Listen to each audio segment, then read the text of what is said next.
Hello everyone, welcome back to our channel. तो आज हम लोग डिस्कस करने वाले हैं साइंस के प्री बोर्ड एग्जाम के लिए इंपॉर्टेंट टॉपिक्स। जैसे कि अगर आपके पास में 3 से 4 दिन बचे हैं और आपको बहुत कम पता है कि अच्छी तैयारी नहीं है, तो आप अगर ये टॉपिक हैं इनको भी सही ढंग से कर जाते हो ना, ये इंपॉर्टेंट टॉपिक हैं, तो आपको 70+ तो आसानी से आ ही सकते हैं। अब देखो ये टॉपिक क्यों इंपॉर्टेंट है, इसलिए बता रहा हूँ क्योंकि एक तो आपके प्रीवियस ईयर के जितने भी क्वेश्चंस हैं वो सब यहीं से ही पूछे गए हैं, इन्हीं टॉपिक से पूछे गए हैं, तो आपका फाइनल एग्जाम के लिए भी प्रिपरेशन हो जाएगी।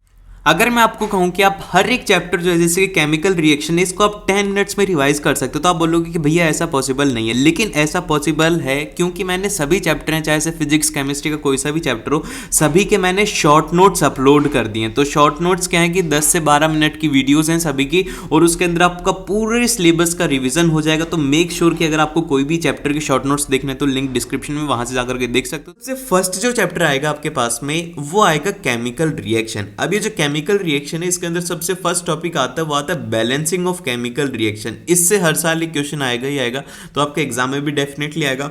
और फिर उसके बाद में यहाँ पर जो नेक्स्ट इंपॉर्टेंट टॉपिक है वो है टाइप्स ऑफ रिएक्शन, किस तरीके की रिएक्शन होती है, जैसे कि डिकम्पोजिशन हो गया, डबल डिस्प्लेसमेंट हो गया, ऑक्सीडेशन हो गया।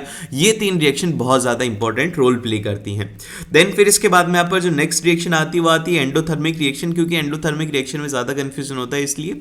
और फिर इसके बाद में रस्टिंग और उसकी प्रिवेंटेशन में जैसे कि गैल्वेनाइजेशन जो प्रोसेस है ये काफी ज्यादा इंपॉर्टेंट है, क्योंकि इससे एमसीक्यू तो जरूर से आता है, और कुछ आए ना इससे एमसीक्यू एक जरूर से आएगा। तो आपको एक बार ये टॉपिक्स देख लेने, इसमें बस 4 टॉपिक देखने और आपका चैप्टर कंप्लीट है। देन फिर इसके बाद में यहाँ पर जो नेक्स्ट आएगा हमारे पास में वो आएगा एसिड बेसिस एंड सॉल्ट। तो एसिड बेसिस एंड सॉल्ट के अंदर सबसे फर्स्ट जो काम है वो ये है कि आपको प्रॉपर्टीज याद होनी चाहिए कि एसिड और बेस की क्या प्रॉपर्टी होती है, ठीक है, दोनों की याद होनी चाहिए। फिर सेकंड यहाँ पर आता है कि इनके बीच का जो डिफरेंस है, क्योंकि एग्जाम के अंदर सीधा आएगा कि differentiate between acid and base, तो ये वाला आपको जरूर से याद होना चाहिए क्योंकि ये 3 मार्क्स के अंदर आने वाला है, ठीक है। और फिर इसके बाद में यहाँ पर आता है कि chemical properties of acid and base, क्या क्या केमिकल प्रॉपर्टीज होती हैं एसिड और बेस की, जैसे कि रिएक्शन विद मेटल हो गया, reaction between acid and base हो गया। ये दोनों की दोनों इंपॉर्टेंट है क्योंकि सीधा क्वेश्चन आता है कि जब वो मेटल के साथ में रिएक्ट करते हैं तो कौन सी गैस रिलीज होती है। जल्दी से इसका आंसर कमेंट सेक्शन में बताओ कि जब कभी भी एसिड है वो मेटल के साथ में होते हैं तो कौन सी गैस रिलीज होती है। देखते हैं कि कितने बच्चों को याद है, जिसको याद नहीं है अभी जा करके पढ़ाई करो।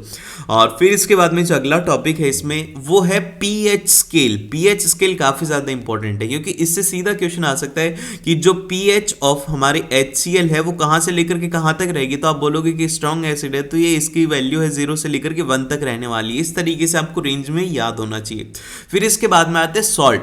अब सॉल्ट से सीधा क्वेश्चन नहीं आएगा, सॉल्ट से क्वेश्चन आएगा कि what is bleaching powder and what are its uses. इसका केमिकल फॉर्मूला पता होना चाहिए, इसके यूजेस पता होना चाहिए। इसी तरीके से वॉशिंग सोडा, बेकिंग सोडा और प्लास्टर ऑफ पेरिस, इन सभी के आपको क्या पता होना चाहिए, यूजेस पता होना चाहिए, क्योंकि सीधा क्वेश्चन वहीं पे आएगा।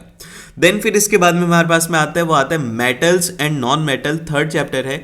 इसके अंदर क्या क्या याद रखना आपको, जैसे कि एसिड और बेस के अंदर प्रॉपर्टीज याद रखी थी, उसी तरीके से आपको properties of metal and non metal याद रखना है। इसमें सिर्फ और सिर्फ आपको है ना जो मेटल्स हैं उनकी केमिकल प्रॉपर्टीज याद रखनी है, नॉन मेटल्स की होती नहीं है, तो आपको सिर्फ और सिर्फ मेटल्स की याद रखनी है। देन फिर इसके अंदर एक और टॉपिक है वो है आयनिक बॉन्ड इन NaCl, किस तरीके से उसके अंदर NaCl के अंदर फॉर्मेशन होता है कि Na+ और Cl-, ये आपको एक बार उसमें जरूर से देख लेना है। और ये 3 टॉपिक है, इनके अलावा कहीं से भी क्वेश्चन नहीं आता है। देन फिर इसके बाद में 4th चैप्टर आता है जो कि है सबसे बड़ा चैप्टर, वो है कार्बन एंड इट्स कंपाउंड। अब देखो जो कार्बन एंड इट्स कंपाउंड है इसके अंदर आपको याद रखना होगा कि जैसे कि प्रॉपर्टीज ऑफ कार्बन क्या रहेंगी, जैसे कि जिसमें कैटिनेशन और टेट्रावैलेंसी जो है ये बहुत ज्यादा इंपॉर्टेंट है, क्योंकि सीधा आता है कि why carbon forms so many compounds, तो आपको ये दोनों प्रॉपर्टीज को एक्सप्लेन करना होगा। देन फिर इसके बाद में आता है हाइड्रोकार्बन। हाइड्रोकार्बन के अंदर आपको नेम ऑफ कंपाउंड्स याद होने चाहिए, एल्कीन और एल्काइन के रिलेटेड आपको नाम वगैरह पता होना चाहिए कि किस तरीके से उनका नोमेनक्लेचर होता है। फिर इसके बाद में यहाँ पे आता है फंक्शनल ग्रुप की, क्या क्या फंक्शनल ग्रुप होते हैं। एल्कोहल के लिए OL लगाया जाता है, एल्डिहाइड के लिए AL लगाया जाता है, किस तरीके से उनका फंक्शनल ग्रुप होता है ये याद होना चाहिए। देखो मैं बता रहा हूँ कि जो टॉपिक है वो आपको अच्छे से याद होते जाए, अभी आपको पता लग जाए कि हाँ यार इसमें ये पढ़ना है। फिर इसके बाद में आता है होमोलोगस सीरीज। होमोलोगस सीरीज के अंदर आपको बेसिक इसकी डेफिनेशन याद रखने और कुछ इसके एग्जांपल याद रखने, जिससे कि आप इसको बहुत ही अच्छी तरीके से कर पाओ, ठीक है। फिर इसके बाद में यहाँ पे आता है वो आता है बायोलॉजी। अब देखो बायोलॉजी जो है इसके अंदर तो हैं थोड़े लेंदी चैप्टर हैं, 3 ही चैप्टर हैं लेकिन थोड़े लेंदी है, जिसमें कि सबसे फर्स्ट आता है हमारे पास में लाइफ प्रोसेस। अब देखो लाइफ प्रोसेस जो है ये थोड़ा लेंदी चैप्टर है, अगर टाइम कम है तो इसको थोड़ा स्किप कर सकते हो, लेकिन अगर टाइम है तो इसको जरूर से करके जाना। तो इसके अंदर जो सबसे फर्स्ट आता है हमारे पास में वो आता है न्यूट्रिशन। अब न्यूट्रिशन के अंदर दो चीजें इंपॉर्टेंट हैं। सबसे फर्स्ट तो है कि न्यूट्रिशन इन प्लांट्स, वो सबसे ज्यादा इंपॉर्टेंट है। फिर सेकंड है कि न्यूट्रिशन इन ह्यूमन, जो कि ह्यूमन डाइजेस्टिव सिस्टम है वो इंपॉर्टेंट है। अब जैसे कि अगर प्लांट से आएगा तो इसमें आता है कि फोटोसिंथेसिस जो प्रोसेस है उसको पूरा एक्सप्लेन करो और उसके अंदर कौन से उसके जो हमारे लीफ है उसके स्ट्रक्चर इन्वॉल्व हैं, वहां से इसका रिलेटेड क्वेश्चन आता है। और अगर ह्यूमन डाइजेस्टिव से आएगा तो इसके अंदर आएगा कि फंक्शन ऑफ स्टमच क्या होता है, स्मॉल इंटेस्टाइन क्या होता है, लार्ज इंटेस्टाइन क्या होता है, लीवर का क्या होता है, इन सभी का फंक्शन आता है। देन फिर इसके बाद में आप पर आता है कि जो हमारे parts of human respiratory system है, ह्यूमन रेस्पिरेटरी में कौन से पार्ट है, तो ये इंपॉर्टेंट चीजें रहेंगी क्योंकि अगर आएगा तो ह्यूमंस पे आएगा या फिर प्लांट्स पे आने वाला है। देन फिर इसके बाद में यहाँ पर आता है ट्रांसपोर्टेशन इन प्लांट्स। ये इतना ज्यादा इंपॉर्टेंट नहीं है, सीबीएसई ने इसे 3 से 4 बार ही क्वेश्चन पूछा है पिछले 3-4 सालों में, तो ये इतना ज्यादा इंपॉर्टेंट नहीं है, इसको छोड़ सकते हो। लेकिन इसमें एक जो हमारा नेक्स्ट टॉपिक है वो है किडनी और आर्टिफिशियल किडनी, जिसके अंदर की एक किडनी जो है वो होती है आईफोन के लिए। तो ये एक बार जरूर से पढ़ लेना कि क्या होता है डायलिसिस वगैरह क्या होता है। और अगर मैं आपको सच बताऊं तो जो कहते हैं कि एक किडनी से एक आईफोन ले लिया, तो अभी वो टाइम नहीं आया, क्योंकि एक किडनी की जो प्राइस होती है वो होती है करीब 7 लाख रुपीज। ठीक है, तो अब जब आपका आईफोन तो 1.5 लाख का ही आता है टॉप मॉडल, तो आपको अभी भी इतने सारे रुपए बच रहे हैं, अभी इतना टाइम नहीं आया कि आपको बेचनी पड़ेगी। ठीक है, तो मेहनत करो और कमाओ। और फिर इसके बाद में यहाँ पर नेक्स्ट जो आता है हमारे पास में वो आता है रिप्रोडक्शन। अब देखो रिप्रोडक्शन जो है इसके अंदर एक तो क्वेश्चन पूछा जाता है कि what are the types of asexual reproduction, कितने तरीके के होते हैं। ये होते हैं 5 तरीके के, जिसमें से एक तो रीजनरेशन इंपॉर्टेंट है और एक बर्डिंग इंपॉर्टेंट है।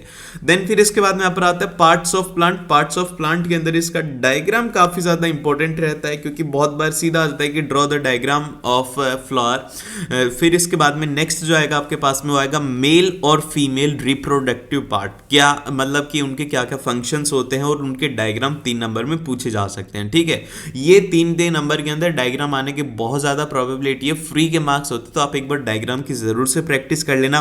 फिर इसके बाद में आप आता है कॉन्ट्रासेप्शन और उसके मेथड्स ऑफ कॉन्ट्रासेप्शन। हर साल और कहीं से क्वेश्चन आए ना आए, इससे एक क्वेश्चन तो डेफिनेटली पूछा ही जाता है एग्जाम के अंदर, तो ये एक बार जरूर से ध्यान रखनी है आपको ये बात।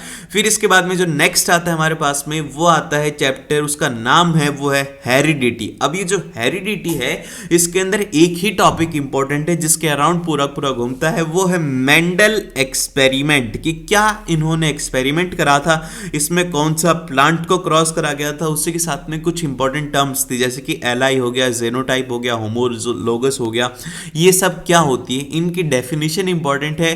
फिर इसके बाद में जो लास्ट, अगर ये सब पढ़ने का टाइम नहीं है तो ये तो पढ़ के जाना है कि टेबल और उसकी ऑब्जर्वेशन, कि उन्होंने टेबल बनाई थी ना, कि जैसे कि टॉल है टीटी हो गया, ड्राफ है टीटी हो गया, फिर इसके बाद में इसके साथ में कराया तो टीओटी हो गया। ये वाली जो टेबल है ये बहुत ज्यादा इंपॉर्टेंट है, ये पढ़ करके जरूर से जाना। फिर लास्ट टॉपिक आता है वो आता है sex determination in humans. Humans के अंदर सेक्स डिटर्मिनेशन किस तरीके से होता है, इसमें भी वो टेबल है, टेबल से रिलेटेड क्वेश्चन आता है कि draw a table, what are the chances of boys and girl, तो ये आपको जरूर से एक बार देख लेना है।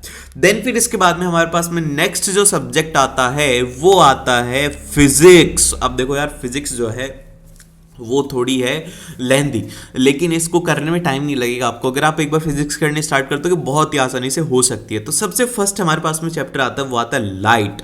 अब लाइट के अंदर जो आपको याद रखना है वो याद रखना है इसके रे डायग्राम, कॉनकेव मिरर के जितने भी रे डायग्राम है ना वो आपको याद होने चाहिए, एनसीईआरटी के अंदर दिया हुआ है, तो रे डायग्राम एक बार इसके जरूर से देख लेना।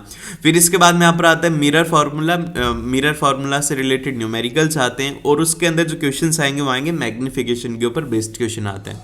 देन फिर इसके बाद में यहाँ पर आता है लॉ ऑफ रिफ्रैक्शन क्या होते हैं, 1 नंबर या 2 नंबर के अंदर क्वेश्चन आता है। और फिर लास्ट के अंदर एक जो इंपॉर्टेंट है वो है कि रे diagram of convex lens. Convex lens का इंपॉर्टेंट है और इसमें अगर न्यूमेरिकल आएगा तो वो आएगा पावर ऑफ लेंस के ऊपर आएगा, तो ये एक बार जरूर से देख लेना। देन फिर इसके बाद में हमारे पास में आता है वो आता है human I and colourful world, हमारी आंखें और ये बहुत ही सुंदर दुनिया। तो इसके अंदर जो इंपॉर्टेंट है वो है डिफेक्ट ऑफ विजन। कौन से डिफेक्ट होते हैं, मायोपिया, हाइपरमेट्रोपिया, कॉन्ट्रास्ट बायोपिया, इनकी डेफिनेशन, इनके करेक्शन किस तरीके से होते हैं, ये है। फिर सेकंड यहाँ पर आता है refraction through a glass prism. ये क्वेश्चन बहुत ज़्यादा इंपॉर्टेंट है क्योंकि इसमें एक तो क्वेश्चन फेमस ही है कि एक उल्टा प्रिज्म रखा, फिर उसके बाद में एक सीधा प्रिज्म रखा, यहाँ से लाइट डाली तो इधर से जो लाइट है वो वाइट ही क्यों आ रही है, ये वाला क्वेश्चन एक बार जरूर से देखना। फिर इसके बाद में नेचुरल रिफ्रैक्शन जहां जहां पर होता है, जैसे कि रेनबो में किस तरीके से होता है, सनराइज और सनसेट में जो कलर है वो क्यों होता है, ट्विंकलिंग ऑफ स्टार क्यों होती है, ये सब फिनोमिनन एक बार देख लेना है। कम से कम ये 3 तो देख करके ही जाना एग्जाम के अंदर। फिर इसके बाद में आता है यहाँ पर कि क्वेश्चन इससे कैसे पूछ जाते हैं। क्वेश्चन इससे ऐसे आते हैं कि why red colour band list, जो हमारा रेड कलर है वो लिस्ट बैंड क्यों होता है। अब लिस्ट बैंड होता है तो उसके कहाँ कहाँ पर यूजेस होते हैं। फिर स्काई ब्लू क्यों होता है, सी ब्लू क्यों होता है, इस तरीके के क्वेश्चन एग्जाम में पूछे जाते हैं। तो ये एक बार जरूर देख लेना, एनसीईआरटी के अंदर इनको प्रॉपरली एक्सप्लेन किया हुआ है। ये है प्योरली न्यूमेरिकल बेस्ड चैप्टर है, इसके अंदर न्यूमेरिकल्स पूछे जाने की बहुत ही ज़्यादा प्रोबेबिलिटी होती है। जैसे कि ओम्स लॉ क्या है, ओम्स लॉ के बाद में यहाँ पर आता है रेजिस्टेंस। रेजिस्टेंस में कौन से फैक्टर है जिनके ऊपर डिपेंड करता है, क्या इसकी रेजिस्टिविटी होती है, ये बहुत ज़्यादा इंपॉर्टेंट है, आपको याद रखना है कि ये फैक्टर है ना, फैक्टर अगर आएगा तो ये सीधा का सीधा 3 नंबर के अंदर क्वेश्चन आ जाएगा, तो फैक्टर आपको याद होने चाहिए। फिर इसके बाद में यहाँ पर आता है कि types of combination of resistor, जैसे कि सीरीज रेजिस्टेंस, पैरेलल रेजिस्टेंस, इसमें आते हैं न्यूमेरिकल बेस्ड क्वेश्चन। हर साल क्वेश्चन आता है इस पे कि न्यूमेरिकल बेस्ड क्वेश्चन तो एक आपको देखने को मिलेगा ही मिलेगा। और फिर इसके बाद में यहाँ पर आता है हीटिंग इफेक्ट क्या होता है और उसी के साथ में क्या क्या पावर कंजप्शन है। ये आपके पास में क्वेश्चन अगर आएगा कि रेजिस्टेंस है उनको पैरेलल में लगा दिया, फिर उसके बाद में लास्ट के अंदर पावर कंजप्शन भी पूछी जाती है, थोड़ा बड़ा हो जाता है तो ये 5 नंबर में आने के चांसेस होते हैं। देन फिर इसके बाद में हमारे पास में आता है वो आता है magnetic effect of electric current. इसमें आते हैं मैग्नेटिक फील्ड लाइंस हैं, उनकी प्रॉपर्टीज जो है उनके ऊपर ही बेस्ड क्वेश्चन आता है कि वो इंटरसेक्ट क्यों नहीं करती, क्यों वो नॉर्थ से जनरेट होती साउथ के ऊपर एंड होती है, ये सब के ऊपर ही बेस्ड क्वेश्चन आते हैं। फिर इसके बाद में आता है सोलेनॉइड। सोलेनॉइड बहुत ज्यादा इंपॉर्टेंट टर्म है क्योंकि ये बार मैग्नेट के साथ में रिलेट करते हैं, तो ये इंपॉर्टेंट है। फिर इसके बाद में Fleming's right hand rule, left hand rule, इनकी डेफिनेशन याद रखने और इसके अलावा कुछ भी याद रखने की जरूरत नहीं है। फिर इसके बाद में आप आती है इलेक्ट्रिक मोटर। इलेक्ट्रिक मोटर के कंस्ट्रक्शन को एक बार देख लेना और एक बार उसकी वर्किंग को देख लेना। कंस्ट्रक्शन के अंदर कौन से एलिमेंट होते हैं, उनका क्या क्या वर्क होता है। देन फिर इसके बाद में लास्ट जो आता है वो आता है इलेक्ट्रोमैग्नेटिक इंडक्शन, ईएमआई है। अगर पढ़ना चाहो तो पढ़ लेना, अदरवाइज आप इसको छोड़ सकते हो, इतना ज़्यादा इंपॉर्टेंट नहीं है। और लास्ट जो चैप्टर है वो है हमारा आवर इन्वायरमेंट, 0 नंबर का है ये, लेकिन आपको सबसे फर्स्ट इसी चैप्टर को करना चाहिए। अगर अभी तक देख रहे हो तो भैया आपको बहुत ही इंपॉर्टेंट बात बता रहा हूँ, क्योंकि इससे अगर क्वेश्चन आएगा ना तो वो आएगा 4 नंबर तक के क्वेश्चन आएंगे। एक तो आएगा एमसीक्यू और एक आएगा 3 नंबर में। तो वो क्वेश्चन कहाँ से आता है, वो आता है फूड चेन से और फूड वेब से आता है। और ट्रॉपिक लेवल में जो 10% लो है वहां पर भी बेस्ड क्वेश्चन बहुत बार पूछे जाते हैं, तो ये एक बार देख लेना। और फिर इसके बाद में बायोलॉजिकल मैग्निफिकेशन है, वो इसमें बहुत ही ज्यादा इंपॉर्टेंट रोल प्ले करेगा। आई होप कि आपको ये सब चीजें बहुत ही ज्यादा अच्छे तरीके से समझ में आएगी। और best of luck for your exam. अगर आपने इस वीडियो को अभी तक देखा है तो द एंड एक बार जरूर से लिखना कमेंट सेक्शन में, और मिलते हैं आप लोगों से नेक्स्ट वीडियो में।